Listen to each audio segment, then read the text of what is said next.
سے غلیظ اور گندا اور پلید اور ناپاک اور گوبر والا رشتہ بوائے فرینڈ اور گرل فرینڈ کا رشتہ ہے. یہ چپ بیٹھے ہوئے ہوتے ہیں. میرے پاس ایک دفعہ میں سفر پہ تھا تو ایک شخص آیا اپنی گرل فرینڈ کو لے کر, لڑکا تھا, یونیورسٹی میں کہیں ٹور پہ نکلے ہوئے تھے, ہم بھی گلگت چترال گئے ہوئے تھے, وہ بھی پورا بس بھر کے نا لڑکے لڑکیوں کی جاتے ہیں لوگ یونیورسٹیوں میں. ماں باپ نے تو اپنی بیٹیوں کو بالکل ماشاءاللہ بے غیرت بنانے میں کوئی کسر چھوڑی. ماں باپ چاہتے ہیں اچھی ڈاکٹر بنے ہماری بیٹی, کماؤ پوت بنے, کمائے, تو ان کو اس سے کوئی غرض نہیں ہے بوائے فرینڈ کے ساتھ جا رہی ہے, لڑکوں کے ساتھ جا رہی ہے. آج کل یہ ٹینشن ختم ہو گئی, آخرت کی فکر نہیں ہے نا.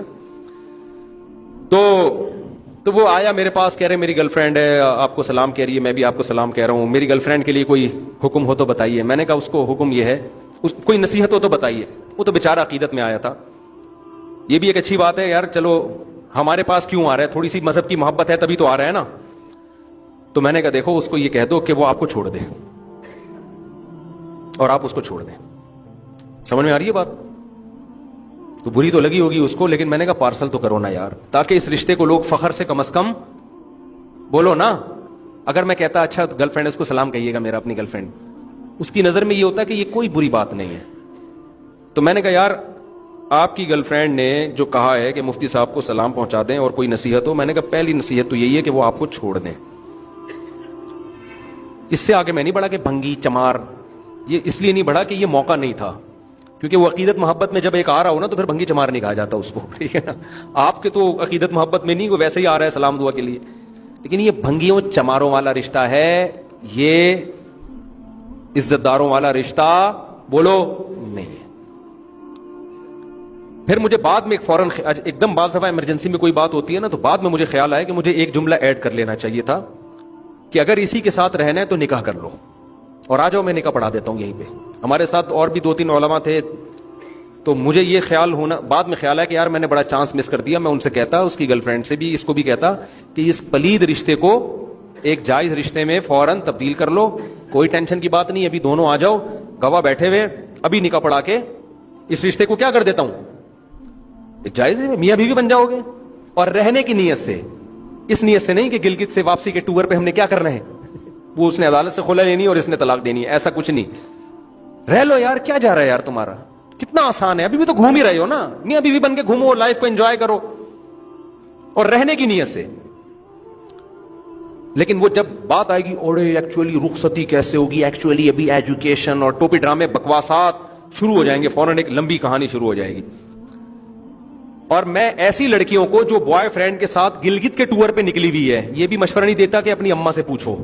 اصولی طور پر تو لڑکی کو چاہیے شادی سے پہلے اپنے ماں باپ سے پوچھے. میں کبھی ایسی شادی نہیں کراتا کہ لڑکی کو میں باپ سے پوچھے بغیر اس کا کہیں نکاح پڑھا دوں. لیکن جب تو گھر سے نکل گئی ہے, یہاں ابا کو بتا کے ابا نے اس سے نہیں روکا, اس کا مطلب ابا شادی سے روکنے کا تو اب ابا نے حق اپنا خود ہی ختم کر دیا ہے.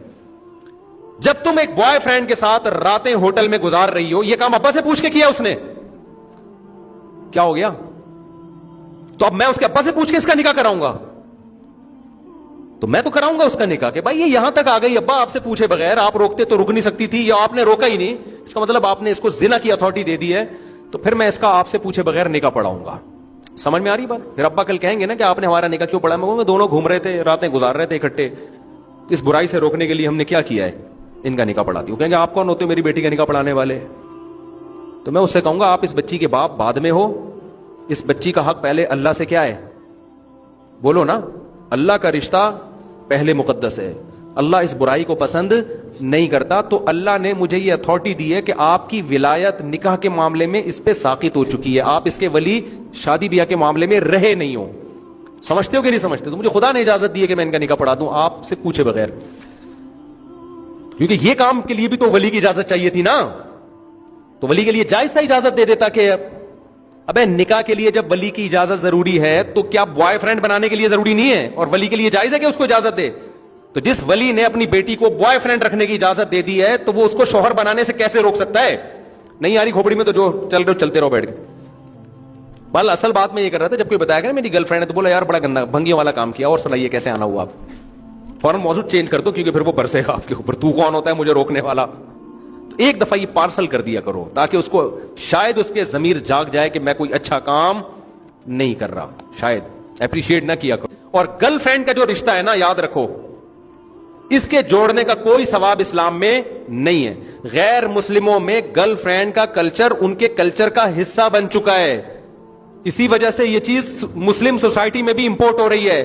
خوب سمجھو, سب سے غلیظ اور گندا اور پلید اور ناپاک اور گوبر والا رشتہ بوائے فرینڈ اور گرل فرینڈ کا رشتہ ہے. یہ اتنا غلیظ رشتہ, کسی کو بتاتے ہوئے نا شرمایا کرو کہ میری گرل فرینڈ ہے. یہ ناپاک رشتہ ہے, اس محبت پہ کوئی ثواب نہیں ملتا. ان کا فزیکل ریلیشن ہوا, 4 گواہوں سے ثابت ہو گیا ان کمبختوں نے زنا کیا ہے, تو اسلام کہتا ہے ان کو کوڑے مارو. شادی شدہ نے گرل فرینڈ رکھی ہوئی ہے, اسلام کیا کہتا ہے, حکومت کو کہتا ہے آپ نہ یہ کام کریں کہ اس کو زمین میں گاڑ کے پتھروں سے مار کے ہلاک کر دو. اور کنوارا یہ کام کرتا ہے, گرل فرینڈ رکھتا ہے, تو اسلام کیا کہتا ہے, چوک پہ 100 کوڑے مارو اس کو. اتنا غلیظ, اتنا گندا, اتنا پلید رشتہ کس کا؟ گرل فرینڈ اور بوائے فرینڈ کا. غیر مسلموں میں فخر ہے, پوچھتے ہیں آپ کی کوئی گرل فرینڈ ہے تو اس کو یہ تحفہ دیں. آپ زمین میں گڑ جایا کرو یہ بتاتے ہوئے کہ میری کوئی گرل فرینڈ ہے. نہیں آ رہی میرا خیال ہے بات سمجھ میں؟ گرل فرینڈ سے رشتہ جوڑو گے, خدا کی نظر میں ناپاک اور پلید بن جاؤ گے, زانی کہلاؤ گے. بیوی سے جتنا قریب ہوگے اللہ کی نظر میں اتنے ہی مبارک اور مقدس بن جاؤ گے.